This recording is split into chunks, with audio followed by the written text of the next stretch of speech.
Fellow Lions, I'm curious about that.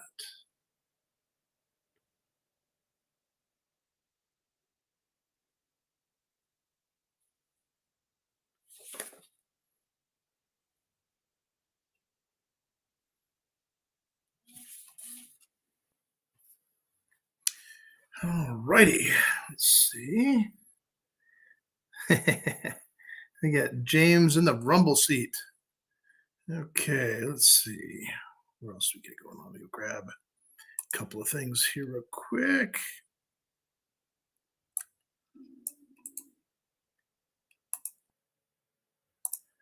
All right.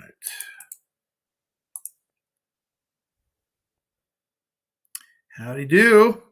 Okay, Mr. Larry and Shauna's in the house. It's Carol, Miss Sherry. Good to see y'all. That link I just put in the chat, that's actually a pretty cool deal. It's actually where they have like a program for the Constitution and kind of help getting kids motivated in school for this type of stuff. It's a free program. It's set up for eighth grade teachers, parents, and they can order their free constitutions for their classroom. It's a really awesome program, and I get to meet some of the people involved with this kind of a while back, sometime last year, and it was a way to inspire and motivate our young people to be proud of the fact that they're Americans and to learn all about the Constitution, Bill of Rights, and everything, so that they know what their freedoms are. Because I'll tell you right now, public school system's not been teaching them this, and those kids in high school, 4 years of school is supposed to have 4 years civics. They're getting none. That just creates a socialist environment for these kids to be dragged into, not realizing what they're going for. So anyway, as you all know, my name is Paul Romero. I am your host and write-in candidate for Oregon governor. Fellow Americans, Lions, Patriots, Oregonians, lend me your ears and welcome. Please consider writing myself in, Paul Romero for Oregon governor. And as your host and comrade in arms, I would ask that as you fill out your ballots in blue ink, apparently that makes it more difficult for them to mess with them, and turn them in on election day in person at your county clerk's office. Try not to turn them in too early. It's best to do it on the day that you're supposed to. Now, not everybody has a county clerk office in their town. They actually have a drop box they're all supposed to be dropping off at. But these things should be well lit. They should have some kind of surveillance on them. So keep that in mind. What else? Let's see. I think we covered that. Okay. Next thing. Basically, all of us are the best deterrent to those who would commit election fraud. And so let them know that you are watching, right? We call it deterrent. And whether you're a poll watcher or keeping an eye out on somebody dropping bunches of envelopes into the drop boxes, pay attention to that stuff. Okay.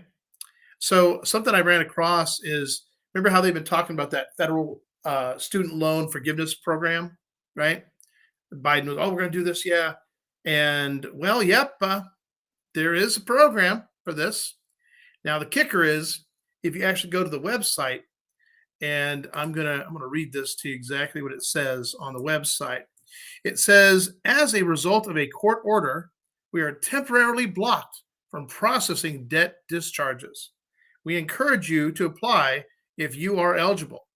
We will continue to review applications. We will quickly process discharges when we are able to do so, and you will not have to reapply. Yeah, isn't that nice? Isn't that great? Yeah, you will not need to reapply. So, guys, this is going to get even more insane. So today I'm going to give you guys kind of like an intel brief on kind of the whole Russia, China top tier threats. Because I'll tell you right now, for the United States of America, they are the top tier threats. Unless you want to include like those elements within our own government that have created problems for our country in other countries and created problems for other countries. And there definitely is that element. Now, they said that Russia poses what I would consider, I guess, more immediate dangers. And China is along the lines of long-term hazards, or are they? I will tell you now that China is actually one is our more immediate danger, and they are fully embedded throughout our country. This year, Ukraine Defense Minister Alexei Reznikov, he declared that Russia has to be defeated on the battlefield and that Ukraine has proved it possible. He described his embattled country as a testing ground for Western weapons and tactics, some new weapons and some very new tactics. This intrusion by Putin and Russia has completely exposed Russia's lack of standing and ability on the battlefield. Their reserve troops are literally trying to escape their own draft. Now, I've expected the Russians to start throwing World War I tanks at Ukraine, maybe in a kitchen sink. Instead, they ended up throwing a bunch of Iranian drones, which Israel blew up that facility. Now, you know, and I know that Pentagon officials are closely monitoring the fight in Ukraine and learning a lot as far as how the Russians are able to handle these things. Now, some have offered that we are now learning the value of encrypted communications and how electronic warfare is employed. Truth be told, and I would know, we've had a very firm grip on that for a very long time. They further suggested that somehow we are now learning the importance of logistics and planning and the deadly new roles drones play. Come on, guys, I got to laugh out loud on that one because no, people, we are intimately aware and fully engaged in the importance of these things. Now, I would say Russia used to be, but thieves within their own ranks undermine that strength with the exception of being a nuclear power. And therein lies the problem. Should they release one of those nukes anywhere on this planet, I believe the response would be swift, ushering in the exposure and public knowledge of what our United States Space Force really has to offer. By the way, it used to be called the Secret Space Force, albeit, I'll tell you now, much of it remains very secret. Now, with Israel stepping in to destroy Iran's drone manufacturing base, well, my advice to Russia, you better check yourself before you get more wrecked than you already are. Now, I'm willing to bet there are more Russians in Russia who would enjoy becoming part of Ukraine, Belarus, etc. They would have a much better life, a better economy, and the ability to unite and belong to a country that actually cares about them. Strangely and sadly, Ukraine will become a better country through this. Has there been government corruption, money laundering, etc. in their country? Sure, but it's happening in many countries, including our own. But just like here, we citizens, we the people, must find and support the best among us to stand up and enter the arena to fight for us all, to remain uncompromised, unleveraged, and worthy of the public trust. So who amongst us is truly worthy and capable to suffer the slings and arrows of outrageous false accusations, rising above, pushing through, and casting light by our presence? Many of us, but you still have to step forward. No one can shove you, but I do hope to inspire a few. If wars, police engagements, etc., have taught us anything, it's that our capabilities must ensure that our allies, partners, and ourselves leave the battlefield as the victor. It also helps if there's a real commitment and conviction by the powers that be to want to win and not just feed the military industrial complex. True to form, remember the advice of Ricky Bobby of Talladega Nights: if you're not first, you're last. And that's what it comes down to in war. Russia and China have been last for a long time, but most didn't know about it. But by looking weak, they hid where they were strong. Classic art of war. They have been very well camouflaged and embedded and found ways to compromise our own people. We have so many Americans committing treason, and most of them don't even realize what they're actually doing. But that's no excuse. Treason is still treason. We must see through the camouflage and the fog of cyber warfare. China is making a gambit to be first by undermining the USA from within as they compromise our elected representatives, infiltrate spies through Taiwan, place spies on our institutions via education, etc. Don't believe me? Well, you will. So this next one I'm going to cover is about an FBI intel probe. And I'm going to put this up in the right over here so you guys have something to reference. Let's go back through here. Hey, Miss Loma's in the house, and Mr. Kimball. Hey, Richard, good to see you. And of course, LD. Yeah, it's funny. Christian was on his way to his football game, and his phone was dying, but he gave me a call, and he wanted to introduce me to a couple of his friends, and they were like, "Is this really Paul Romero? Are you really running for governor?" Yes, I am. And so we had a nice little conversation, and that was kind of cool.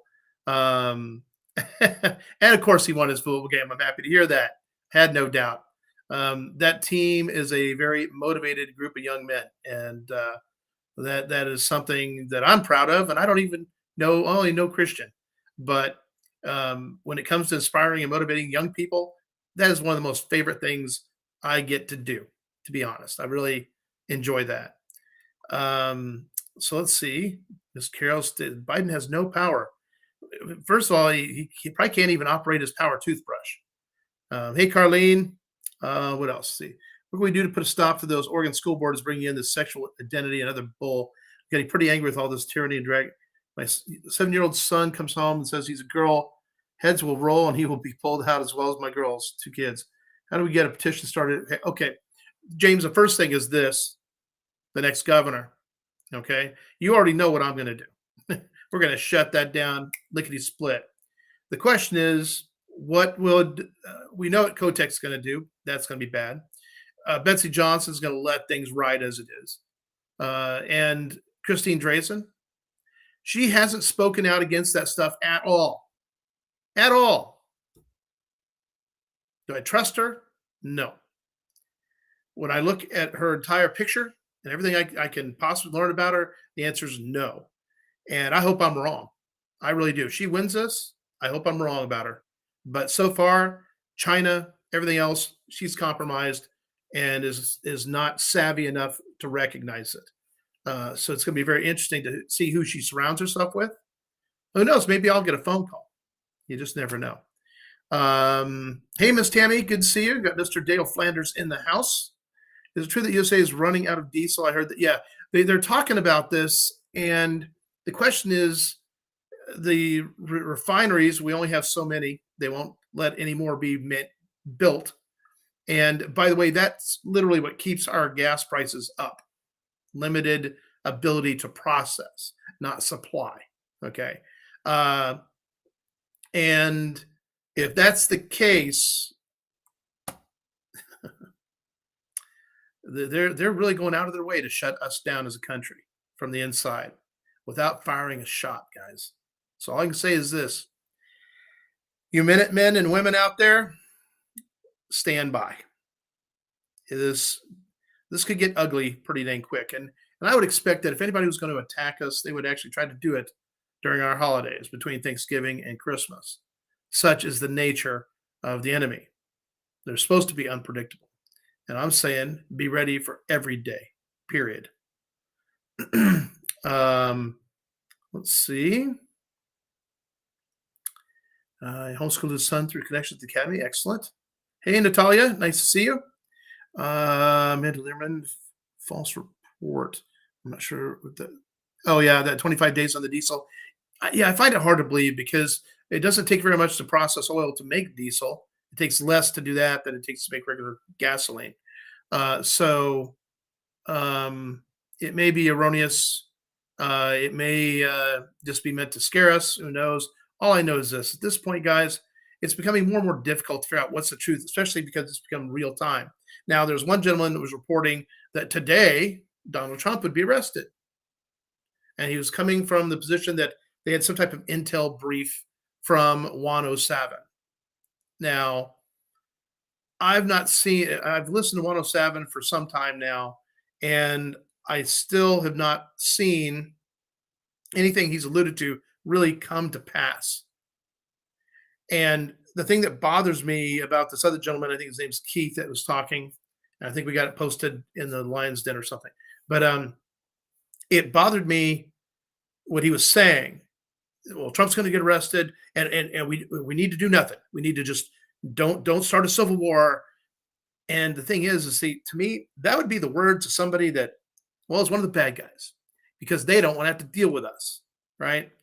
So it's got me concerned, but at the same time, He made call. He called his shots for specific days. Now, at the end, he followed up says, so within the next 30 days, how many times have you heard that? Everything's going down. We've been hearing that for the better part of 2 years. I'm sick and tired of it, to be quite frank. And it's like the boy who cried wolf.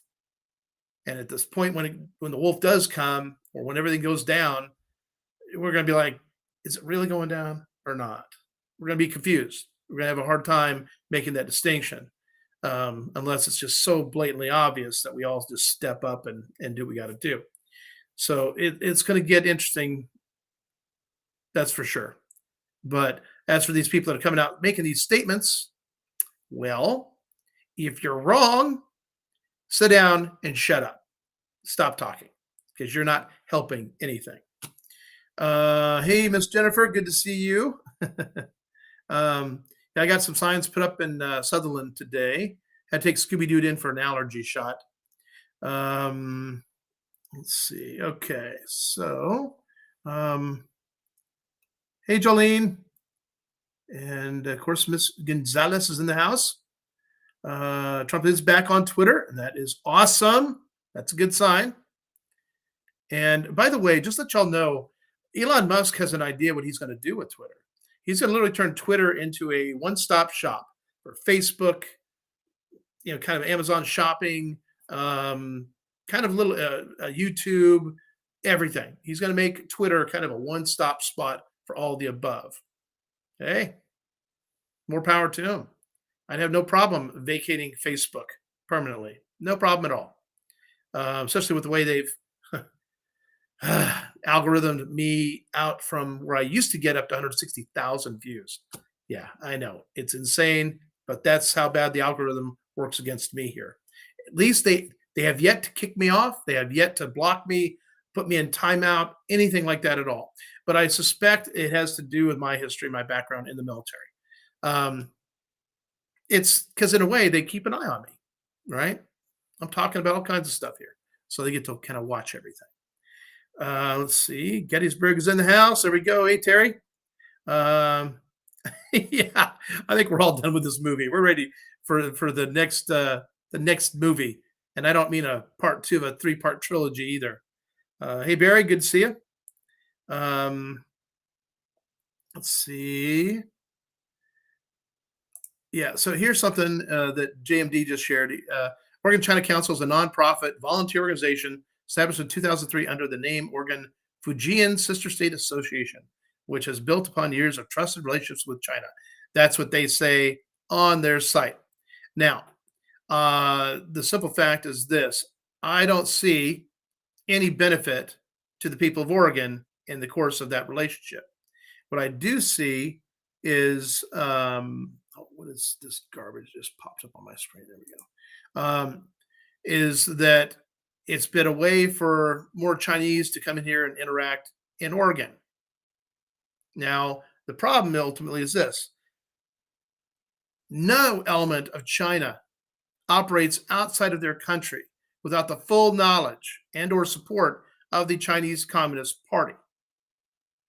And if you understand that, then you see the problem. Oh, it might look shiny and nice and polite. And one thing about Chinese people, they're very polite. They will lie to your face and be polite while they're doing it. And we're going to get into that just a little bit. Hey, Dwayna, good to see you. Miss Patricia's in the house. Okay, yeah, and Miss Shauna brought this to my attention, and there's a group that's referring to the United Nations Agenda 2030 as the Roadmap 2030. Now, Christine Drazen, a supposed Republican, which we all know she's a super rhino, she's been talking about her roadmap. Well, first of all, her roadmap is an outline of all the different problems. There's no real solutions to any of it, okay? That means there's no real commitment. There's no real conviction. It's just lip service because, see, she's a politician. That's what politicians do. It's rare for one of them to actually step out and go, okay, I'm going to do this to fix the problem, and then suffer what comes back from that. Either you work out a good solution after you talk to lots of different people, get lots of information, then you have a better chance of people going, wow, that's a good idea. I could support that, you know, and there you go. But keep that in mind. See, they can't use my contract with Oregon because that gives me credit. Okay. But she has her roadmap for Oregon. And right now, the different powers of be are using Roadmap 2030 instead of United Nations Agenda 2030. So let's pay close attention to that. And while we're on that subject, I want to show you something real quick. Let's see, right here we go. Okay, so here you go. Oregon China Council endorses the 2030 Sustainable Development Goals. Okay, now here's the 17 Sustainable Development Goals. Know this, every single one of them and the actions they want to take fundamentally bring about socialism in Oregon. That's it. COVID-19 was just a tool to bring about socialism in Oregon, control of the masses, for people to give up their liberty and their freedom and effectively their sovereignty. That's all it's really about. And OHA, the only reason OHA even exists is a consolidation of power of a group of people in supposed healthcare that's going to tell you what's what. You don't get to decide for yourself. How do you get to challenge? How do you get to challenge the state? Do you think in China, somebody goes in for surgery and the doctor goofs up because he was drunk or something, and you get to sue the doctor in China? No. Doctor works for the state. You're injured. Oh, well, suck it up. There's so many things here, so much stuff that's wrong. And the fact that we have our representatives, especially like David Brock Smith of House District 1, I believe. Yeah, I think state legislative. Yeah, I think he's House District 1 or the Senate district. It may be the Senate district for our area. Either way, David Brock Smith, your days are numbered. I'm telling you now. And if I got to take you out, I'll do that. As then get you removed from office and get you replaced. So let's see. Yeah, the WEF roadmap for 2030. Yeah, again, guys, there's certain words that are going to come up again that they're using, and there's things that they will not use. Drazen will not mention China. She won't even use the whole Oregon China Council connection and the Agenda 2030 connection to attack her opponents who also support it. That's why none of the three have mentioned China not one time in any of their debates and anything that they're doing. The worst part is the people asking questions aren't asking these questions because they don't want to expose them. And here's another question. Why wouldn't, say, Lars Larson or Bill Meyer or Rob Taylor actually interview me and give me real time and do it in a timely fashion? Because, see, this is the way that they unduly influence my possibility for election. If you're not going to give fair time to everybody, well, there's a problem. If you're a journalist or anything like that, or a newspaper, you really shouldn't be endorsing any candidate, okay? But what you should be doing is having every candidate on to get them to either expose themselves, good, bad, or indifferent, but you still have to make that effort. You still have to do that. And yeah, so, and then Donna Smith went on a rant on, oh gosh, I can't remember which Telegram page it was, but it was pretty hysterical because what's funny is she actually attacks the person that recruited her to run in the Constitution Party of Oregon's election, even though she wasn't qualified. She was not. She's just. And if she managed to actually win the governor's race in Oregon, all the other candidates could challenge that, and she'd be booted because she wasn't a legal, legitimate candidate of the Constitution Party. Now, mind you, the person that recruited her, and then the person that then abandoned the Constitution Party and left after she created all that mess, is none other than Laura Ma Barker. That's right. So, and now she's trying to friend her. Oh, look, I left the Constitution Party. So yeah, it was terrible. It was awful. Yeah, you created that mess, you goober. Yeah, I'm telling you what. It's just so ridiculous. And for Donna, well, she got used, and now she's out there by herself, and people are figuring her out in great gory detail. A whole lot of people, not good for her. And yeah, she's going to pay a serious price for that. Not to mention, oh, Joanne Hardesty. Did you know she lied about her military career and her honorable service? She actually was dishonorably discharged. Joanne Hardesty, the city council lady that's just bad news for Portland. Yeah. So I really hope that other gentleman running against her wins just in a landslide, and hopefully he will do better for the people. I think that's on the horizon for Portland. So good things are happening, guys. Don't give up. Um, and let's see what else. But with and just let you know, I got an email from my source, and what they told me was that the archives are backlogged for all the information requests, and COVID kind of put them behind the eight ball and everything else. They're catching it up, but in the last few weeks, they've been getting a lot of them coming in, so that's good. So I will have Donna Smith and J.C. Smith's military history record to be able to confirm whether they've been lying to us or telling the truth, right? Because see, they won't provide the information themselves. And the thing you know about any actual veteran is you have all that information. You keep copies of it in case your family needs it, in case you need it. It goes with all your important documents, your birth certificate, your social security card, all that good stuff, right? That's where you keep those things. And the idea that they couldn't provide them, or as she said, her commander told her not to do that. I got news for you. No, I'm out of the military. I don't have a commander or commanding officer. I decide for myself. So if Donna's in running for governor can't make a decision for herself, I'll tell you what, right now, she's just hiding information. That's all she's doing. She doesn't want you to know the truth because she knows once that's out, man, the rest of her stuff is just scrap. She won't be able to run for roadkill scraper on the highway. Yeah. Um, let's see. OCC maintains a positive working relationship with many Oregon municipal, county, and state legislators who serve the chair positions for OCC's. Yeah, let me tell you what. Yeah, a positive working relationship. My question is, why are all our legislators in bed with elements of the OCC, the Oregon China Council? Why is it there used to be a list on the website of all the legislators, everybody that supported and endorsed the OCC? It's vanished. Why? It's election season, and we're figuring it out. If China's connected to it at all, in any way, shape, or form, question it. And then when you have China getting police stations inserted into certain locations, I think New York and Chicago currently, maybe a couple others, and basically they're there to act on behalf of China, the Chinese Communist Party, to deal with some of their dissidents, people that have left their country, became Americans, and they're harassing them. First of all, they don't really have any authority to do that here. Those people have become American citizens.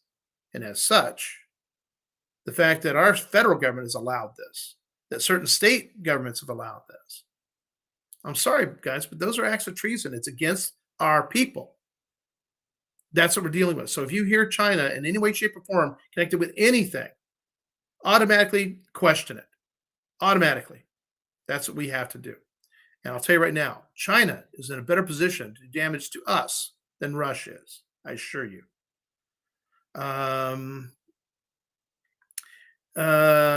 That's right. Trump keeps saying in his speeches that the enemy is within this country, without a doubt. And that enemy is not only the Chinese Communist Party, but it's also treasonous Americans, people who have sold their soul. That's right. And we're talking about in a lot of places. Yeah, it's uh,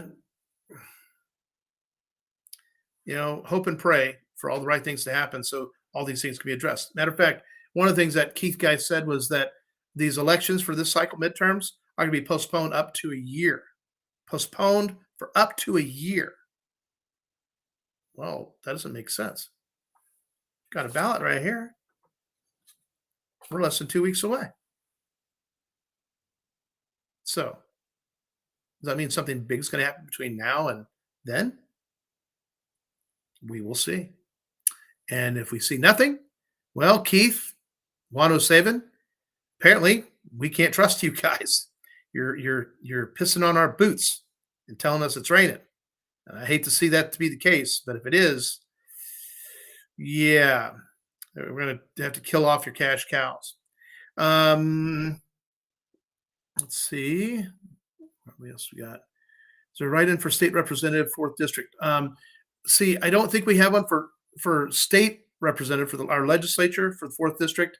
We do have one for the first the House of Representatives for the state for House District 1, and that is Caleb Abel. Um, then we have someone for Congressional District 4, which is Thomas Zoll. U.S. Senate, which we all can vote on, and that would be Michael Stetler. So definitely, where's that? It should be on here. Yeah, right there. U.S. Senator, vote for one. Jerry Perkins, not if my face was on fire. Dan Poolju, Pacific Green, no chance. Chris Henry, the Progressive, definitely no chance. And Ron Wyden, nobody wants to vote for the Crypt Keeper, who doesn't live here in Oregon.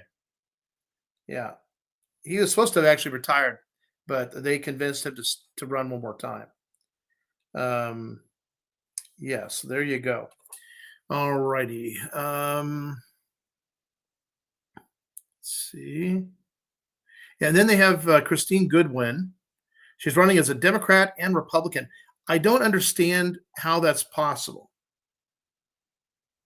If she claims in her statement that she's a Republican and a Democrat, no, she had to have gone through a primary to get into the voters guide and everything, right? So surely somebody knows something about her that's in that area. Hopefully, let's see. What does this say here, James? Okay, hemp. One of the problems we have, James, with hemp and well, with anything, any of the even marijuana crops, they drink a lot of water. Okay, and right now we have a little bit of a water problem that was created, by the way. I'm confident it's been man-made 100% by people that don't want to tell us they did it, because if they did, we'd all be there with pitchforks and torches at their places of business. From the geoengineering guys in Salem and Eugene to the Bureau of Reclamation for the state, where they've been draining our reservoirs, what have you. They're literally trying to create worse drought conditions. Okay, that's what they're doing. And right now, I'm a firm believer in industrial hemp. By the way, absolutely support it. But I know it needs water. I know how we can get it. Okay, I know how we can take care of them and the farmers and the ranchers and everybody. But one of the things I tell you we're going to do is there's not going to be any more Oregon land that's just left fallow indefinitely. Okay. In northeastern Oregon, we have a lot of land out there.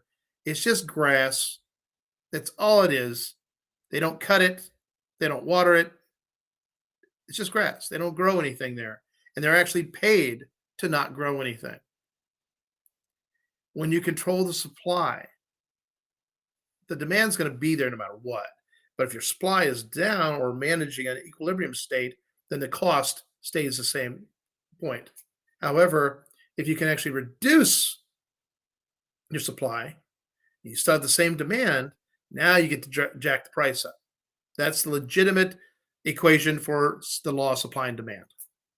All right. Now, if you have a low demand and a high supply, guess what? You're getting that corn on the cob for 10 cents an ear. You see? Really pretty easy. November 8th is the big day, guys. So November 8th, we want to get you to turn in your ballots. And Oksana and I, we got to finish filling ours out and have them ready to go. And so we'll go down and deliver them to the county clerk's office here in Roseburg. And I'm happy and I'm thankful you guys are hearing me on my microphone. That's good. I gave up my big blue snowball to Oksana for her studio. It's over in the other living room. She's been extremely busy.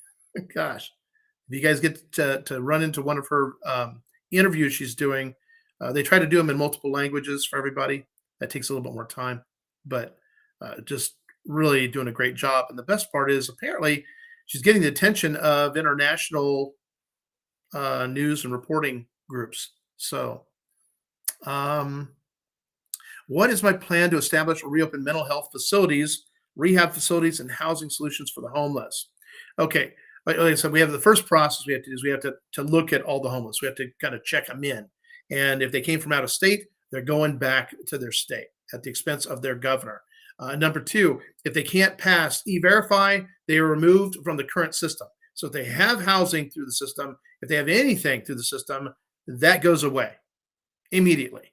Okay. And then also ICE gets called.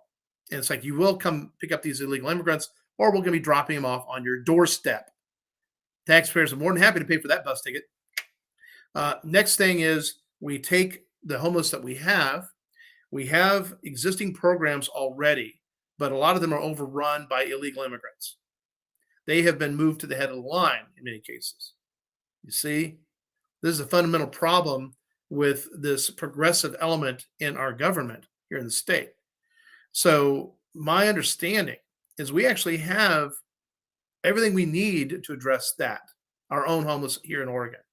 The next thing is when it comes to mental health facilities, we opened OHA, and what has that done for mental health of Oregon?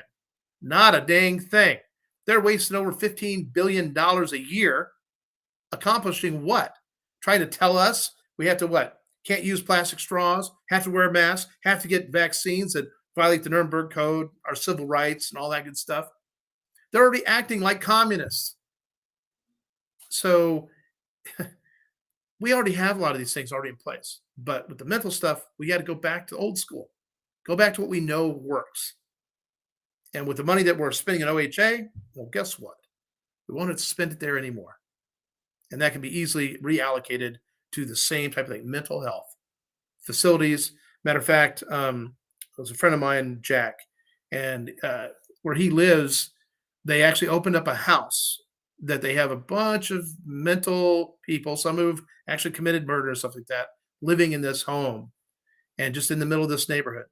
And when it first happened, the neighbors weren't even notified of this. They were just all of a sudden there. And there are people there who are rather fearful. That makes sense. You know, with people that are having mental issues, depending on the severity, you got to have real reasonable security around them pretty much 24/7. And that's what has to be addressed. The housing solutions for the homeless, believe it or not, we have a lot of this stuff already in place. Now, if you go to a place like Bend, Oregon, they have a place called the oh come on the Bethlehem Inn, and that helps families. It helps a lot of different people. And their model, which is amazing, is they get no state funds, zero. Well, how is that possible? They built a whole new facility. It's beautiful. The new building, everything's there, and yet they they didn't get any state money for it. You see, it's possible to do things without being at the expense of taxpayers. It really is. And then there's all these other things where they have the affordable homes. They have so many apartments they have to build. They have to be built to a certain status standard. And I've seen some of them from at least from the outside. They look really nice. And in Central Oregon, there's a requirement, especially in Bend, it has to be kind of aesthetically pleasing to the surrounding buildings and even the private owners, the one family homes, stuff like that. But that's just where we have to go. And I've talked to enough people that have been in this industry that understand what needs to be done, what's not been done, and we have to make that effort. The other thing we have to do is we got to implement some cures. We got to go find that stuff. There's I learned that there was an actual medication that literally reverses autism. I think it's called Sermon, and this has been known for a while. It's like ivermectin. Ivermectin cures a whole lot of stuff because apparently a whole lot of stuff that we experience is caused by every size of parasite you can imagine. And with the different food we eat and where we go, what we do, we just attract parasites apparently. And whether it's your joints, um, I mean, we're not just talking about things that are in your intestinal system, but we're talking about throughout your body. And ivermectin is like the number one, pretty much best thing to take them all out. Well, and yet I learned, let's see, oh, the horse paste, ivermectin, 1.87% paste. Okay. Um, that is, there's a little sign above at the display. It basically says, this is not approved by the FDA for human use or for combating COVID 19. First of all, I don't care about COVID 19 at all. I don't worry about it, not at all. Uh, the only time I am going to worry about it is if I got one of them shots. No, so I don't have to worry about it. I get to be a pure blood. I like that. Um, and with ivermectin, that paste, about a pencil eraser little deal in the morning, in the evening. Do that for a week, or whatever, you know. And in fact, I know people that are actually doing it on a continual basis. It's not hurting anybody, but it's helping people. Go figure. And then something else. There's a there's a chemical in your blood when they're testing you for like cancer. Um, One of my friends has a father who their levels were like really high, like in the 40s, and normal is like 6. And anyway, she got this person on fenbendazole. Okay, and well, those numbers have dropped to 20. And I'm sure after another month, they will probably drop into the range it's supposed to be. Fenbendazole is actually used to fight cancer in animals. Yeah, I know, right? It's like all the stuff they've been hiding from us. Why? Because they make way more money on chemotherapy. Doctors get like 50% of what they sell that for, what the insurance companies have to pay for it. It's a racket, guys. 100% a racket. And the more you learn, the better off we're all going to be. But here's the problem. At some point, there's going to be a reckoning because all those people, all those doctors that are guilty of doing harm. And by the way, the Hippocratic Oath is no longer an oath for doctors to do no harm. Apparently, they're now authorized to do all kinds of harm. Got a problem with that. And I think, in all fairness, well, doc, if you can do harm to me, can you imagine what kind of harm I can do to you? Should I figure out that you're failing me? Yeah. Put the shoe on the other foot. Might make them a little nervous. Um, oh yeah, mission statement of the Oregon China Council. Our vision to provide an interactive platform for business, government, and NGOs in Oregon, improving communications with China. What do we need better communication with China? Does Oregon represent the United States of America in China? No.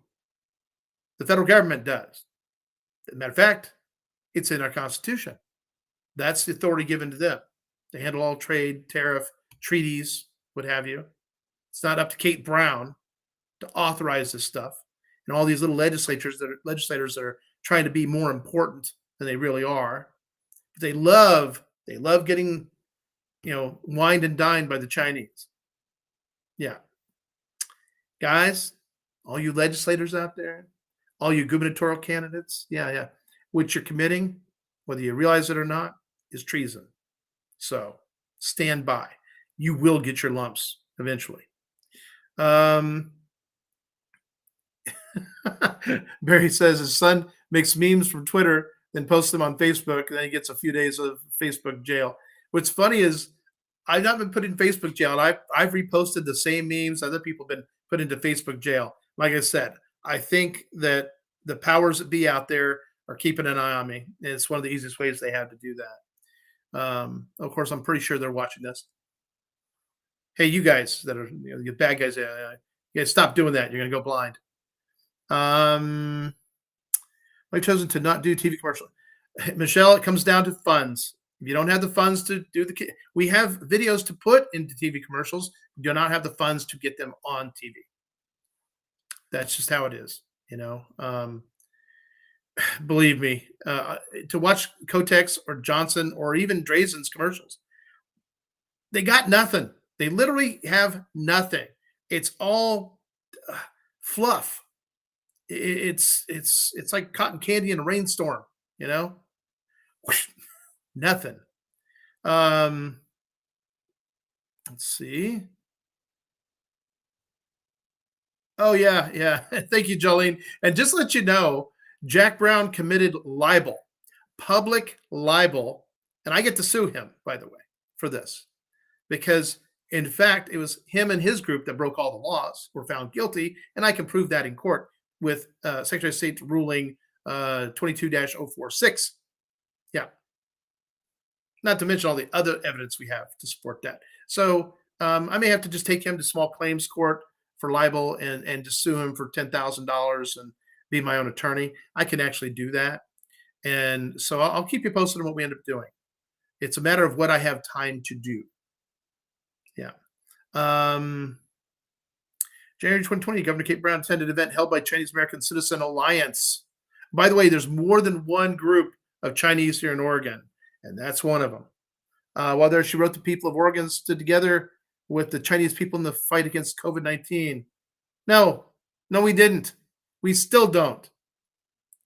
That's basically her saying that we support Agenda 2030. That's what she's saying. No, we don't. Let's see. That's Rob Taylor interview. Oh, just let you know, Richard. Rob Taylor. We asked him weeks ago for another interview on his Rob Taylor report. You know what he did? Yeah, he said he could get me on the 7th of November. Yeah, I have a few choice words for that, but that's okay. Because see, Rob Taylor doesn't realize just how bad this all is going to bite him in the backside. Um, he's had a pretty good deal, and his shows have been pretty good. Heck, I've been in good standing with him for the longest time, and he's interviewed myself and my wife, and it's all been very friendly, getting good information out. But when he decided to make it personal, that's when he crossed the line.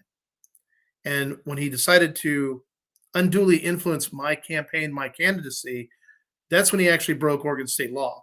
And well, that's where I get to take him to civil court for things like that. Um, let's see. Yeah, they really worked hard to keep me off the ballot, guys. I got to admit, in a way, it's kind of a badge of honor. But they complain. Oh, we don't have any good candidates. Let's keep Romero off the ballot. Give me a break. You know. um, that's what I hope, Sherry. I hope they actually take the time to look me up and find out some stuff about me. Many realtors are CCP bound because see, the thing about realtors, JMD is that well, it's about money. They got to sell property, and they're all about getting things sold, right? Problem is, once they sell that property one time to CCP, uh, they won't be selling that property for a while unless I become governor, and then in which case that'll be happening. Um, yeah, let's see. LD says here, that's why I will not support Rod Taylor or Rob Taylor. For years, they preached election integrity, which they did, but are now supporting a candidate that is a super rhino and have committed election tampering by not being fair to all candidates. Character assassination against myself, even though I read the facts to their face. That's right. We gave them the hard facts to the face, and they still just went, I didn't see that. And Rod Taylor has committed many felonies by interfering with an actual election with malicious intent and tampering with other candidates' signs, lying about the truth about his own signs. Paul Romero has been 100% completely honest and transparent about who he is and what's going on. The corrupt politicians and fake news media have been trying to stop him. I think people need to get their head out of their own backsides and actually act like human beings instead of being used like a tool by the evil powers that be. And I got to admit, it's amazing how little it takes to manipulate these people that we suspect of being upstanding leaders in our communities, right? And it's like the question. I remember one time I asked Lars Larson this, like my first interview with him, and I said, "Well, Lars, with your knowledge and your stance on what appears to be your stance on things, why don't you run for office?" Oh no, I just got too many things going on. I think it's a Napoleonic complex with him. He's all of this tall, well, maybe that tall, and yeah, his big hair does not make up a couple feet, you know. Um, but yeah, let's see. At Kotek, now that she's getting Barack Obama's endorsement, Kate Brown's endorsement, that's like, okay, you're a drowning guy. I'm gonna throw you a net with four giant rocks on each corner. Catch this, right to the bottom, and that's where you're gonna stay. Um, yeah. Um, see, all she talks about is the homeless, nothing else except a dude comments that Drazen is a MAGA Republican, stated like it's a disgusting disease. Drazen's not MAGA, she supported the new Green Deal. That's right. She supported the new Green Deal. She's allowed and not fought any of this stuff. The governor's executive order for cap and trade. It's all still in effect.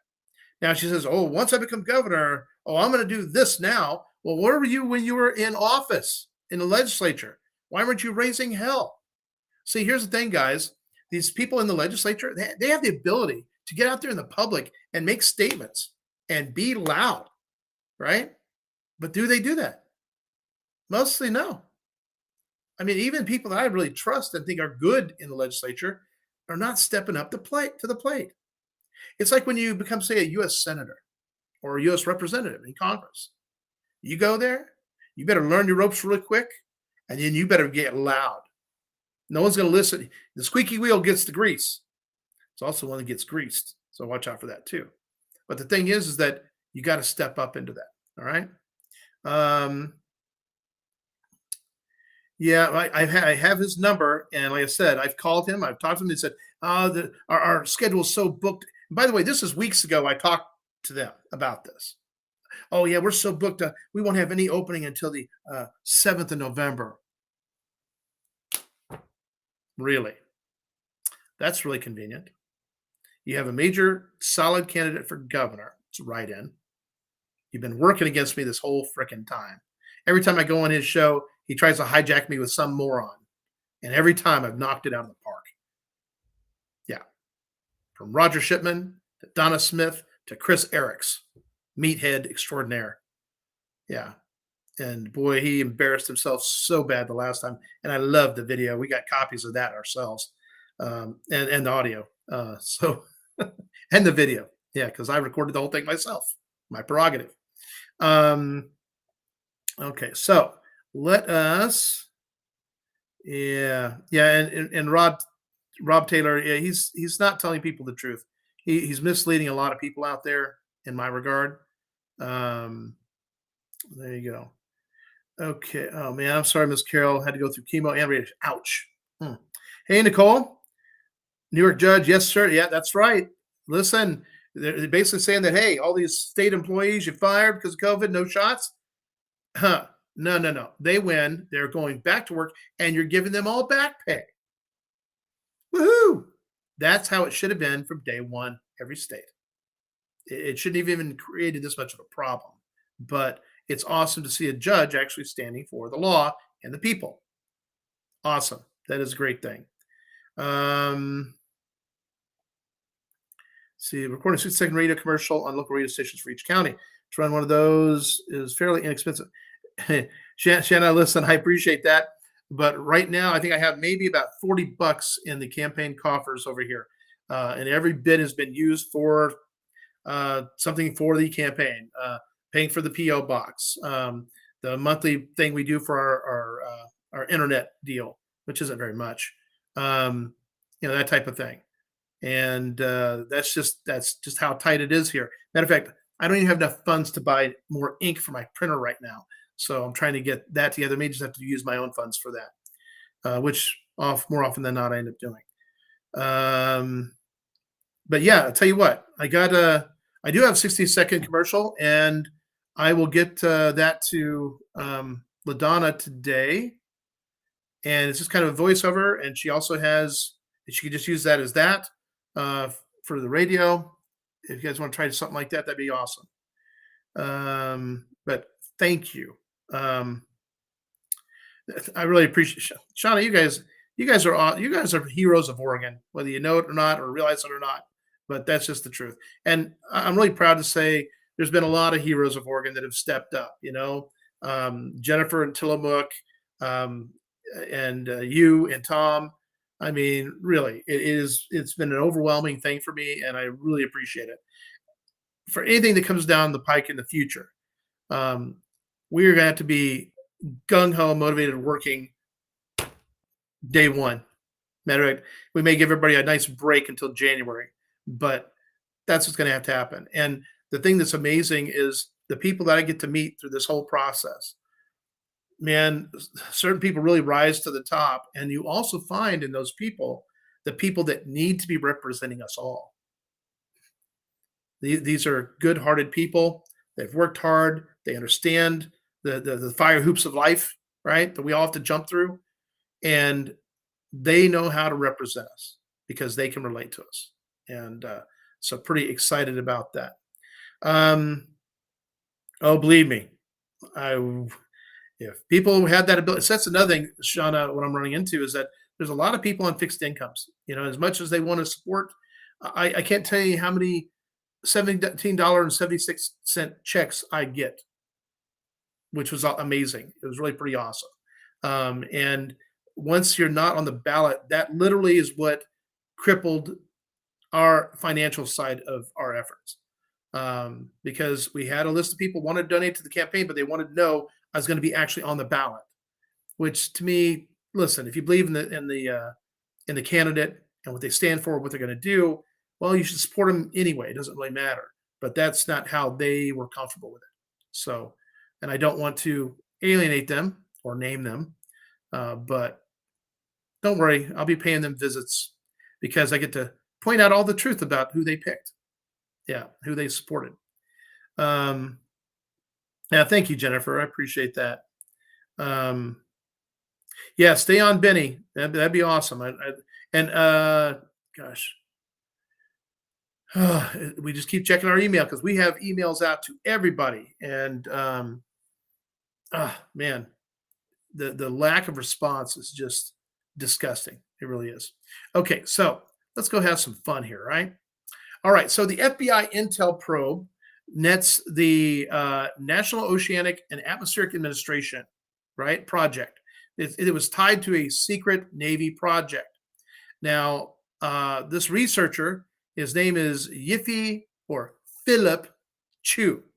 Something else you'll notice is all these Chinese guys, they'll have their name, or they'll be like Solomon Yu and totally change his entire name, or they'll have this name like Philip or Frank or Ted. Okay.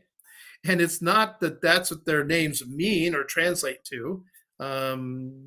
Chinese names, there's each letter can mean something. Now, anyway, this gentleman is 57 years old. He is behind bars in Ann Arbor, Michigan. That's Washtenaw Corrections Division, charged with lying to federal officials, excuse me, about his contacts with the Taiwanese military and falsifying records in a probe tied to his application for a security clearance to work on a U.S. Navy project overseas. Beware of Taiwan. China moves their spies into Taiwan and then out of Taiwan as basically political refugees. That's how they do it. Okay. Now, this happened like Monday, October 24th. Okay. No attorney is listed for him in jail or court records currently. Now, when an attorney steps up, well, that's going to set off the FBI to follow a line of breadcrumbs to anyone else. So that attorney selection will be carefully done by the Chinese Communist Party so as to minimize any further exposure. And this guy, he's a nice enough looking guy. He just looks like a little friendly Chinese guy, big smile, glasses, suit and tie, all that good stuff. Very presentable. And, like many Chinese in America, Yiffy Chu, or as he likes to be called, Philip, Philip, he's unassuming and not intimidating. He just seems like a nice guy. He's probably very polite too. He also goes, as I said, by the name of Philip. Philip Chu is much easier to accept and digest excuse the intended pun. So the name Yiffy, by the way, means companionship, meticulousness, enthusiasm, destiny, and luck. A great recipe for a spy if you think about it. So the name Yiffy reflects the life lesson and challenge of the first vowel Y. Like I said, their names are so different. And this has to do with understanding that there isn't a set perfect time for being creative, and also to steering clear of amassing possessions you don't really need. Wow, that's more in line with Chinese communist philosophies than a capitalist society, right? So I wonder what he claims to escape from in China or Taiwan. We have such people right here in Oregon. Remember, China has exported many spies to America through Taiwan. It's actually quite easy. And to a degree, I suspect those in the know here in America made it easy for a reason and allows them to keep track of them. The problem is there's so many. I know we can't keep track of all of them. So, in a way, it's kind of like a trap that's not expected is the best trap that you can make. And the Chinese have capitalized on this in spades. And you have no idea how many Islamic sleeper cells exist on our college campuses, just waiting to be activated. The FBI knows, so does the NSA, and probably the CIA. But what do they do about it? I understand the importance of not letting the enemy know that you know, right? But endangering the public while foregoing the preventative nature of the agency that we all expect of such agencies is reckless endangerment of the public at large. Now, China thinks America in general is stupid, lazy, and naive, including our national security elements, largely because they found it easy to compromise a number of weak minded individuals who are greedy fundamentally. And here in Oregon, there's a large number of compromised elected representatives. So it's time for you and I to expose them. Now, Chu was assigned to the National Oceanic and Atmospheric Administration, the Great Lakes Environmental Research Laboratory, and Ypsilanti. Now, Philip Chu was a supervisory physical scientist who specialized in forecasting tides and currents. Now, between 2008 and 2015, he served as a Naval Research Laboratory oceanographer at NASA's John C. Stennis Space Center in Mississippi. Believe it or not, I actually worked there in their HR department. Now, where he developed, he developed air ocean wave forecast models for the Maritime Service. This is kind of important, especially for the Navy. Now, have you ever seen the movie Battleship? Great movie. Aliens, good guys, battleship saves the day, old battleship. Now, the Navy relies on that sort of expertise to conduct missions in coastal and semi-enclosed seas. Models that forecast water levels, currents, and temperatures support fleet navigation and diver and mine warfare operations.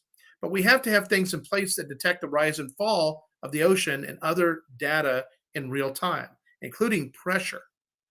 Now, apparently, we can recognize subsurface and surface contacts with the systems we employ. And just because you don't see a data buoy on the surface doesn't mean it's not there or floating on the surface, right? And what was funny is I went to the NAOA, NAOO, whatever, website, and they have all these buoys that are all around the globe. And these things monitor for wave movement and storms and what have you. So it gives them a really good idea of storm strength and where they need to divert shipping lanes and what have you. And that's really pretty impressive to see that map.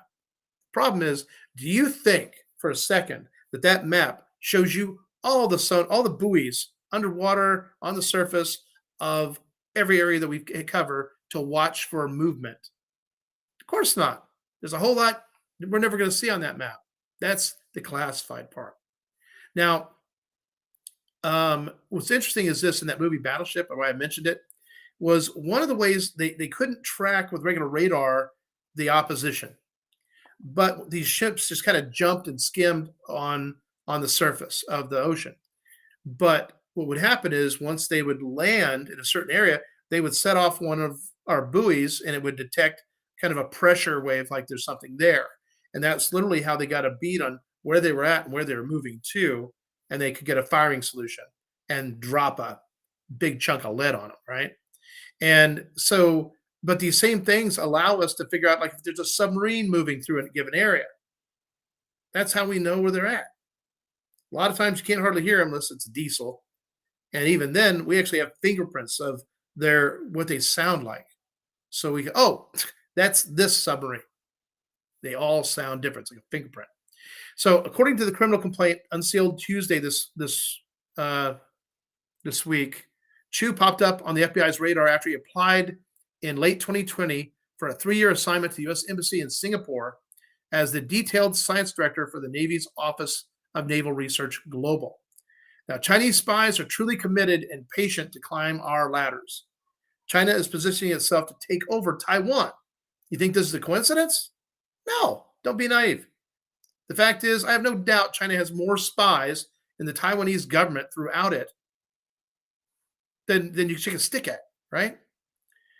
So in order for Chu to get this gig, he needed to read classified data, okay? And federal agents said he lied 3 times during his applications to renew his secret security classification in 2021 and early 2022. Once on his standard Form 86, again when interviewed under oath by background investigators, and a 3rd time when he signed an affidavit affirming the information he provided. In the indictment, investigators claim Chu lied to hide his extensive contacts with members of the Taiwanese Navy. And a lot of those contacts, I have no doubt. Number one, they're not naming any of these, by the way. But I have no doubt that those are Chinese spies within the Taiwanese Navy. And then also the unnamed Taiwanese company that hired him in 2016 to consult on a classified project there. So I can imagine Taiwan leadership is probably scrambling to find the Chinese spies in their midst, the very ones undermining any defense that Taiwan may have with our help, of course, further compromising the U.S. Navy. See, we have this thing called no foreign. No foreign means no foreign anybody gets to see certain things that are secret. And with the Navy and the information they provide to foreign entities, whether it's through NATO or whatever people we consider friendly, that information is very well controlled. Okay. Now, according to the FBI, the consulting he provided for the Taiwanese Navy mirrored the work he performed as a Navy oceanographer before he joined the NOAA. He was born in Taipei. Chu became a naturalized U.S. citizen in 2008 and received a secret clearance to work in the U.S. Navy's projects in Mississippi. Now, there are a variety of accesses with any given clearance. I myself possess a SCI or Special Compartment of Information top secret security clearance in good standing with a polygraph. So they ask you all kinds of fun questions. And they are quite thorough. And they keep an eye on you. They don't just take it, oh, yeah, you're okay, good to go. Here's your clearance. Go and be free. No. You're going to be watched nonstop. Embrace it. So for me, what I tell people is that anybody that's been watching me has been bored and mildly entertained. As I figure things out beyond what my 50-year NDA restricts me from sharing, I have to wonder how they are weighing and measuring what I share. They know I'm a good guy and that I'm not compromised or compromisable. I'll just wait for the day that a unmarked government vehicle shows up to have an off-the-books conversation. Truth be told, I'll do whatever I can to help my country.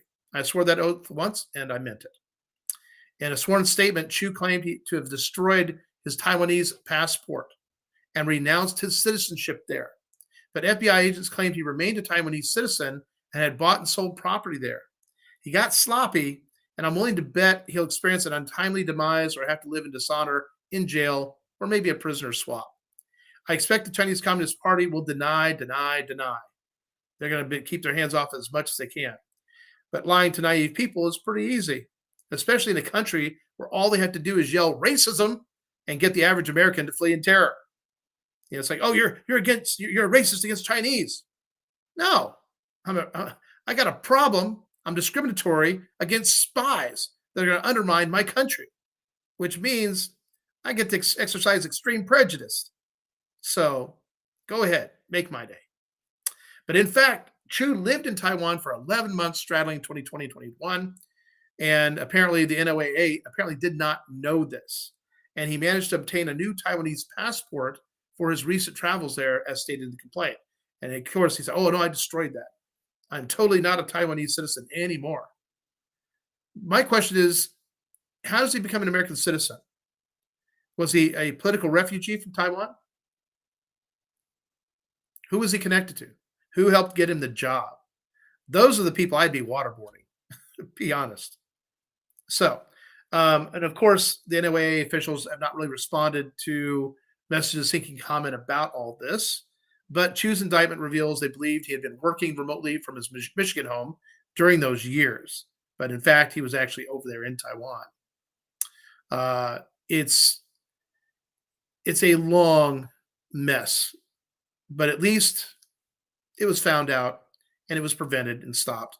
Hard to say what they already have or what they've been able to figure out, connect with, but um, yeah, it's remarkable. I'm really happy to see that the FBI is doing something good somewhere, right? Unfortunately, I don't see anybody here in Oregon, FBI wise, dealing with the Chinese. Sad. So, and then we had another what? Okay, this is pretty good. Now, the prosecutors unsealed Chu's indictment in Michigan a day after officials in Washington, D.C. charged a pair of mainland Chinese men they said were spies with allegedly trying to obtain classified U.S. documents tied to a probe into telecommunications giant Huawei. Huawei, oh man, if you own a Huawei phone, get a different phone. That's like the most ultimate in Chinese spying on you and everything you do. Why they'd want that information, most of us are really not really anybody. But the fact apparently is they do, it does matter to them.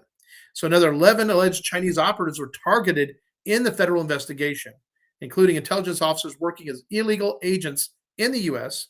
and 7 Chinese nationals who were accused of threatening and harassing a U.S. resident to return to China. If convicted on both charges, NOAA's Chu faces up to 25 years in prison and a $500,000 fine. Is he the only one? No. And by the way, you become an American citizen and you lie about these type of things, that makes you a spy, and that means you're guilty of treason. Therefore, I'm pretty sure the death penalty should be on the list. Now, October 24th, this is recent stuff, guys. U.S. Attorney General Merrick Garland announced Monday the arrest and indictment of Chinese spies accused of stealing confidential information and harassing Chinese victims living in the United States to return to China.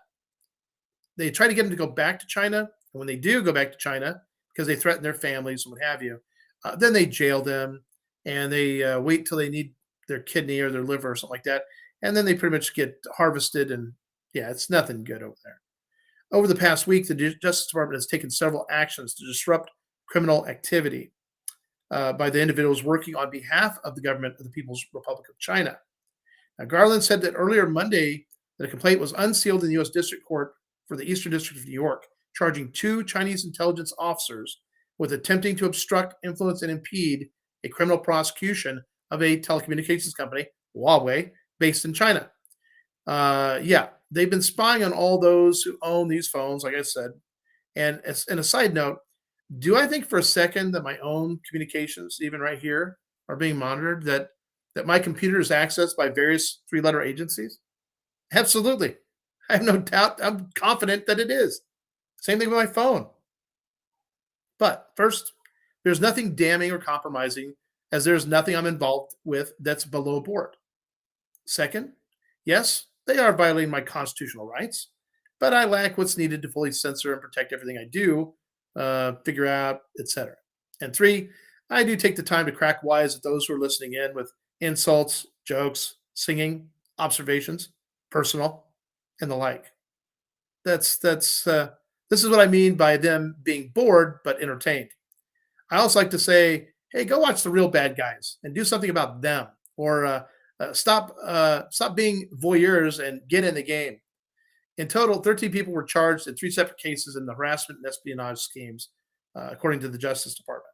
One complaint alleged that in 2019, the defendants directed an employee at the U.S. government law enforcement agency to steal confidential information about the United States criminal prosecution of the company. The defendants believed they had recruited the U.S. employee as an asset, but in fact, the individual they recruited was a double agent working on behalf of the FBI. Wow, they still do that stuff. Imagine that. One thing is, to be an American and to be a spy in China doesn't work too good. You know, they don't really have the diversity there that we have here. And then when you have people that they throw more money at more of the people they compromise, People like to be wined and dined and sell their citizenship very short, to be quite honest. Uh, and also, those defendants, identified as Dong He and Xing Wang, apparently paid a bribe of 41,000 in Bitcoin to the double agent to obtain non-public information. Wow. When you pay in Bitcoin, who can track that money? Nobody. Once it's gone, it's gone.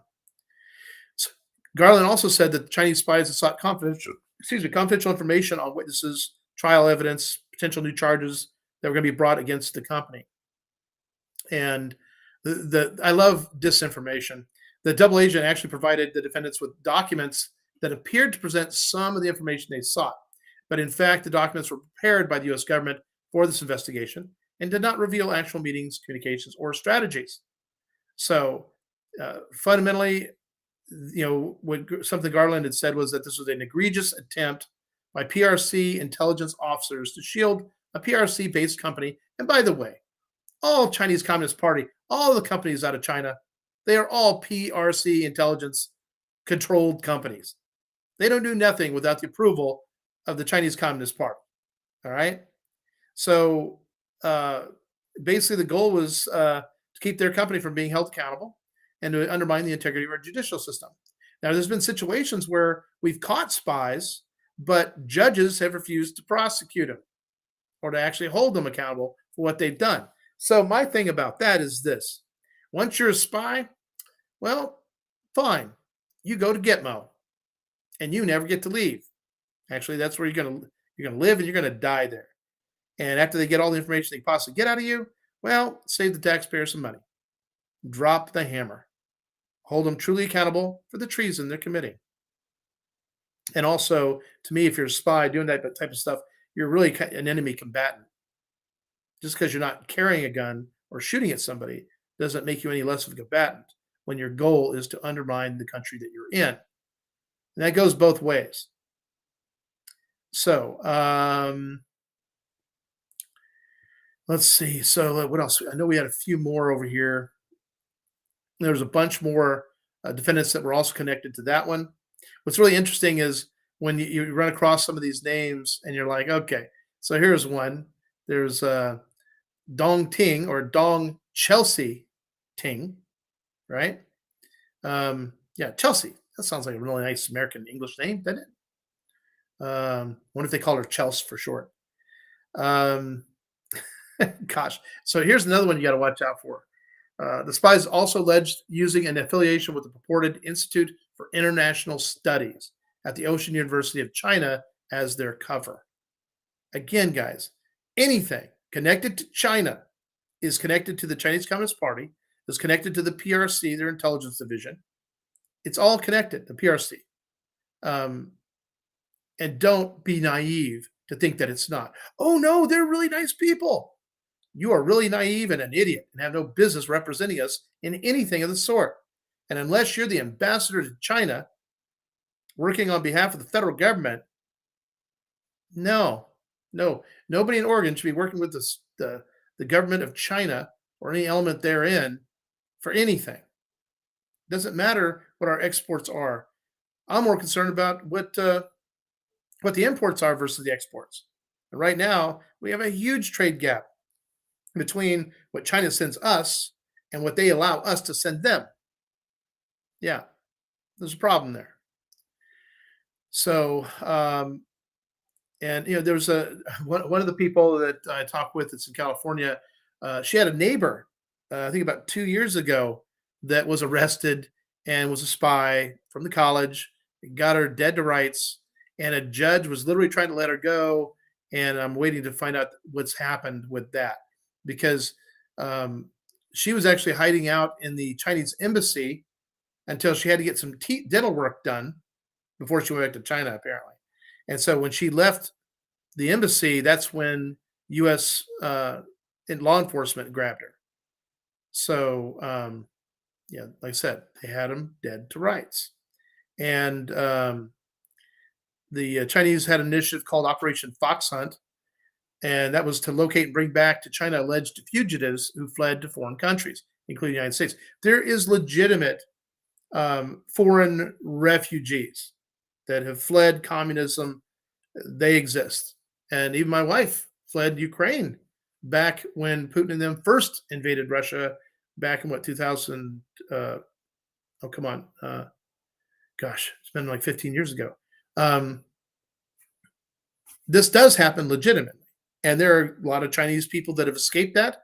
They are here in America. They love being Americans, and they do not work on behalf of the PRC or the Chinese Communist Party. But sometimes they can be coerced and threatened by the PRC and the Chinese Communist Party to actually do help them and kind of make amends. And then there, like I said, there are those that come here, and that if you are a dissident of China, China will not have anything to do with you insofar as business. But if you run into a Chinese individual like, say, Oregon Republican Party National Committeeman Solomon Yu, where you've been up to your eyeballs in China from day one, you were a dissident and escaped communist China, and where you brag about how they wanted to put you in charge of, I don't know, a couple 100,000 young Chinese communists, right? Be careful what you brag about. Eventually, somebody's going to go question it, and that is someone that definitely needs to be questioned. Um, there's been a lot of information coming out about this, and we all know about um, Fang, right? And that guy, he's an idiot. One of the first things they teach you about in your spook school is about the honeypot. Don't let it get you. Don't let it happen. And he fell for that. Oh gosh, what was his name? The guy that couldn't hold his flatulence. Yeah, that guy. Okay, so I'll go see if anybody has any questions about any of this stuff. Um, okay. Let's see, what do we got over here? Okay. Newark Mayor's appealing decision but has no standing. Yeah, again, I thank God for the people that truly stand up. And one thing I can say is about being a candidate is you're going to suffer the slings and arrows of all kinds of false accusations, and it's going to be ridiculous. And they're going to take any little thing you've done and exaggerate it to the point that will make you look like you're Jeffrey Dahmer. That's how they do it. That's what they do. And the thing is, you have to fight every one. You do not just let it go. You go on the offensive, and that's what I've done the entire time. Let's see, man, Shauna, I'm proud of you, and Tim are doing what you're doing. I mean, but I know you're going to do a whole lot more for your county too. So I'm looking forward to seeing how this plays out. Um, Thank you, Jennifer. Yeah, I hope they do, because like I said, and by the way, I have a new interview that we did with oh come on, what's it called? It's with the politician. The interview with the politician, and I want to grab that real quick. Come on, where'd it go? There it is. Copy link. Okay. Now this is a great interview. I'm going to stick this in here. Please share this interview. And it goes into China quite a bit and calls a spade a spade. That's right. Let's see. Yeah. Listen, you guys honor me in what you do. One thing, there are leaders in your life that you wouldn't even want to follow to the corner 7-Eleven. Okay. And I get that. And then there's those that you would go to the gates of hell and you wouldn't even think twice about it. And to me, that's the kind of leader we all need to be. And we're not one behind the other. We are shoulder to shoulder, and we're going to do battle, whatever it takes. We either stand for all of it, or they run us over. And they've been running us over and telling us, "Oh no, you're not being run over. No, everything's fine. Don't pay any attention to all that. No, you're fine. You're fine." And for a long time, we listened to them and we believed them. And well, that pendulum swings all ways, and it's time for it to cut a serious swath. And then we have, looks like we got a troll in the room, a grandma. Yeah. Okay. Well, Grandma, apparently you need a life because you're wasting. I'm living rent free in your head. Surely you have something better to do. Let's see. Most vaccines are stored 1 degree Fahrenheit. Traditional vaccine between 35. Yes, that's true. Uh, yeah, and that has to do with things that are in it that they don't want to activate or to grow. Way back when they were actually getting actual vials and going through it, they were finding eggs of some type of parasite in there. And when it warmed up, they hatched. So they don't want those things hatching prematurely. Yeah. Um, and again, what's funny is that was big time. They had the actual video of this happening in real time from trusted sources. And one gentleman, gosh, one guy was over in Germany and he ended up dead. Yeah, and not because of any vaccine either. So keep that in mind. Moderna's requires -4 degrees. Pfizer's source temperature -94. Jeez. Like I said, they're not all the same. They're all different. And what they've done to people has been different too. Not to mention over time, the question is what it's going to do. Now, what they're finding is there's an awful lot of people going blind or having major vision problems. So that's unfortunate. Um, Thank you, Wilson. uh, oh, hey, Jane. Glad to see you back. Details actually 459 crimes allegedly committed by Hunter. Oh, yeah. Good. Look, I mean, if any one of us had done three of those things, the feds would have us locked in a cell forever and a day. We'd be done. Um, and what they're doing here and what they've done, they're fully guilty. The FBI probably needs to be scrapped, start back over from scratch, and brain fingerprint. It's actually a type of polygraph. Every one of them to get them back in. That's what needs to be done. Um, yeah, it should, Sherry. If you're going to actually be a spy and they catch you for it, that really should take you straight to a military tribunal in Gitmo. Uh, you've earned it, and you get what you deserve. You take the risks, you get caught. Hope it was worth it. And that applies to foreign nationals. That applies to pretty much everybody. Now, the thing is that when it comes to a foreigner, a lot of times we will hold on to that guy and a couple of them, and then we'll make a prisoner or spy swap. The thing is, they never treat our people as well as we treat theirs. So it pretty much gets to the point where it's like, okay, we'd like to see video and talk to our people before you send it back here. And whatever they've experienced, well, your guys are going to experience too before we hand them all over. Fair is fair, right? Yeah. Maybe next time we'll beat up and torture our people. Um, let's see.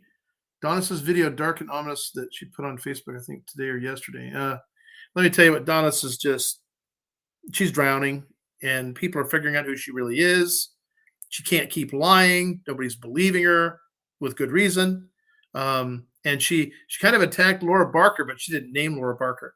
Laura Barker is the one that recruited her to be that. Oh, come on, that candidate oh, what is that word? Um, anyway, yeah. Son of a gun. Don't use it very often, but anyway, that internal opposition candidate that's not really a legitimate candidate. Laura Barker talked her into it, but then Laura Barker abandoned all of it. Donis, the Constitution Party of Oregon, after all her manipulation of all those old guys, Roger Shipman and Jack Allen Brown Jr., those idiots, they fell for the honeypot hook, line, and sinker. And what did it get them? Well, I'll tell you what it got Oregon. It got where they had a good candidate that should have been out on the ballot, but is not now. And they did have help from the Secretary of State Elections Division office, Alma Whalen and Luke Labant. And we will deal with them in time. Cool. Yeah. I'm working on an idea with Twitch, and it's a way to kind of get more connected with some of the younger people and the younger generations. That, believe it or not, that's 45 and younger. So but you got to be able to relate to them all, guys. You do. Let's see. Hey, good night, Wilson. Thanks for being here, and I appreciate the vote. Thank you. Um, awesome, Shauna. Thank you. Let's see. Yeah, Jane always has good information, and I hope Jane has seen the light. Thank you, Larry. Thank you, Lorelei. Hey, I don't know anything else. I've been this type of dedicated guy my whole life, just really committed to the things I do, and I really care about people, and I actually really like people too. Everybody has something to offer if you just give them the time to figure it out what it is. It doesn't matter your age, your experience, your education. Everybody knows something that I don't. And so when I meet new people, I'm really kind of looking forward to figure out what that is that they can actually provide to me that helps me. And in turn, I hope I can do them the same service. It's like people becoming a candidate and shortening their learning curve on what to do. That's what I do. That's what I help people with. After having gone through it, oh man, I can shorten a learning curve in a month to actually run for an office. And the smaller the area, the easier it is. When you're down to a county level or congressional district, although congressional district 2 is gigantic, that's where it becomes a little bit more unwieldy. But for a county or a city area, it's way easier. And the nice thing about that is it's easy for you, depending on when you start, to actually get out and talk to every single voter, go to every single house. That's ideal. Absolutely ideal. Um, thank you, Miss Carol. I appreciate that. I'm guessing that grandma's the wolf in grandma's clothing up there. And grandma's probably Ma Barker trying to sneak in. I have to show them the airlock. you know, I nowadays this stuff doesn't even really bother me. It becomes kind of funny because they're going to take and waste their time. See, obviously, their time doesn't mean anything to them. So, in order to invest their time, they much rather do it in a negative way. I mean, what does that say about them, right? And then also, what does it say about them picking me? Yeah, I'm the opposition. The bad guys do not want me in, no matter what. Yeah. Let's see. So what else we got over here? Oh yeah, because there's something else I really want to talk about. Okay, so we have heard and perhaps know firsthand about the many cases of myocarditis and pericarditis and post jabby jab, as well as recipients repeatedly testing positive for the virus even after doing the deed. But wait, there's more. There's another concerning side effect occurring in the fully vaccinated. I touched on this earlier for the Wuhan coronavirus, which was patented along with the vaccines in advance of the random breakout that is rarely mentioned: blindness. Mm. So now the long term effects, this is something that's been manifesting. So recently released data out of the United Kingdom suggests that a growing number of fully jabbed people are losing their eyesight. Now, the Medicines and Healthcare Products Regulatory Agency yellow card system currently shows 163 cases of total blindness among people who got hit with the old Pfizer BioNTech needle, along with an additional 6 cases of central vision loss and 4 cases of sudden visual loss. 21 people also reportedly now suffer from blindness transient, specifically caused by the Pfizer jabby jab. And this adverse reaction involves visual disturbance or loss of sight in one eye for a few seconds or even minutes at a time. So it's like all of a sudden it just goes out. Tell me that wouldn't freak you out. Another 20 people beyond that are reported to have suffered from a reaction called unilateral blindness. This is when a person experiences blindness or blurred vision in just one eye. This person by the name of Roman Abramovich recently suffered temporary blindness while attempting to broker peace talks between Russia and Ukraine. And the question is, was he recently, jabby jab before he got to go there? I don't know. But all things are pointing that direction. So in total, there have been 8,016 eye disorders reported as adverse reactions to the Pfizer, you know what, as of the 6th of April. So I'm quite certain there's been quite a few more since then.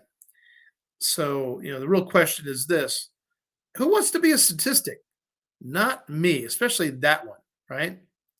Now, you probably heard that the Oregon mayor, Ted Wheeler of Portland, is going to ban homeless camps on the Portland streets. Oh, wow. He couldn't have done that years ago? No, of course not. So Ted Wheeler plans to ban camping on city streets and move unhoused people to designated campsites as the growing homeless population has become the top concern for the vast majority of residents.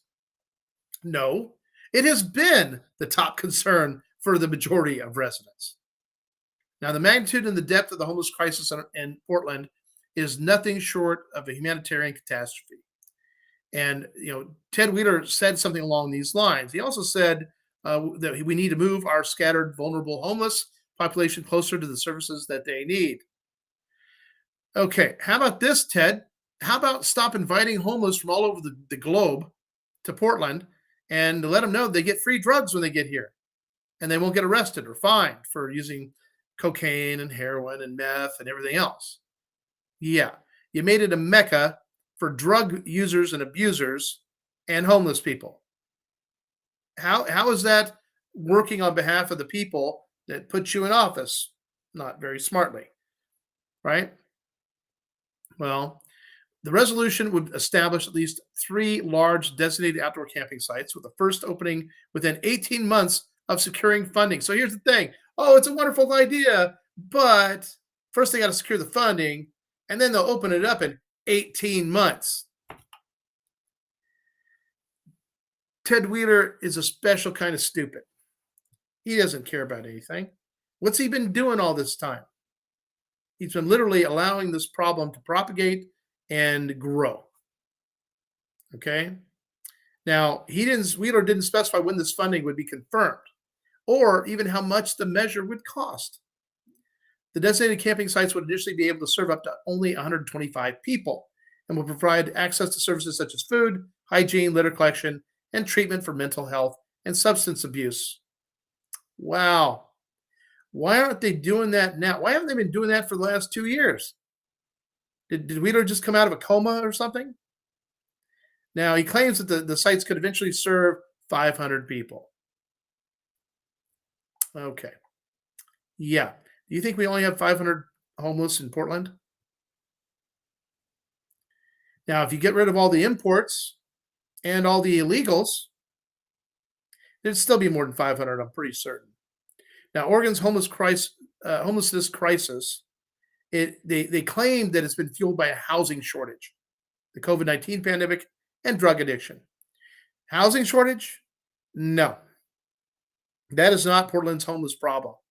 Those are people they imported in here. They are drug users. They're people that have had it rough. And basically being pawned off on Portland due to the invitation of our governor and the mayor of Portland. So now more than 3,000 people are living without shelter in Portland, and that's a 50% jump from 2019. 50%. That doesn't even count the homeless in the rest of the state. And there's more than 700 encampments across the city. So the resolution is one of several that Wheeler plans to introduce to the city council next week to address this homelessness and the affordable housing crisis. They're not addressing anything. They're just looking to spend more and more money. They're not going after the real problems, underlying issues, the ones that shouldn't even be here and should be taken care of by their own state. The illegal immigrants that we've allowed into the state as a sanctuary state for illegal immigration. This violates the public trust. So under the measures, social workers would direct people camping on the street to the city's designated camping sites. Police could arrest or cite people if they refuse to leave, but the citations could be waived as part of a services division program that would allow people cited for low-level offenses, such as violating the camping ban, to receive mental health or substance abuse treatment instead of jail time. Now, and of course, Betsy Johnson, She's like, well, hey, we have these empty jails over here. Let's move all the homeless in there. Great. Did you fix the problem? No. Did you enable them even more? Yes. First rule of any addiction or anything: don't enable people. Portland made it legal where you get the a couple months of heroin supply to tide you over. Give me a break. So this has just gotten ridiculous, and unhoused people generally are kind of resistant to living in large group environments, and that's usually due to negative experiences out of fear. They want to have a little distance between them and somebody else. They have their things that they want to protect and not lose. Um, so a lot of them just live in fear. This has to be addressed, and the way they're addressing it is not the way it's going to work. Okay. Um, I want to say we've heard all these different gubernatorial candidates talk about the homeless issue, but none of them have offered an actual solution to address the legitimate underlying problems, the real problems where you start at. And that's why I've made the statements that I have, because that is where we need to go. That's literally what we need to do. And the best part about it is what I'm proposing isn't really going to cost a whole lot of money that we aren't already spending some of it anyway, but it will decrease the cost to the taxpayer, which I think is important. So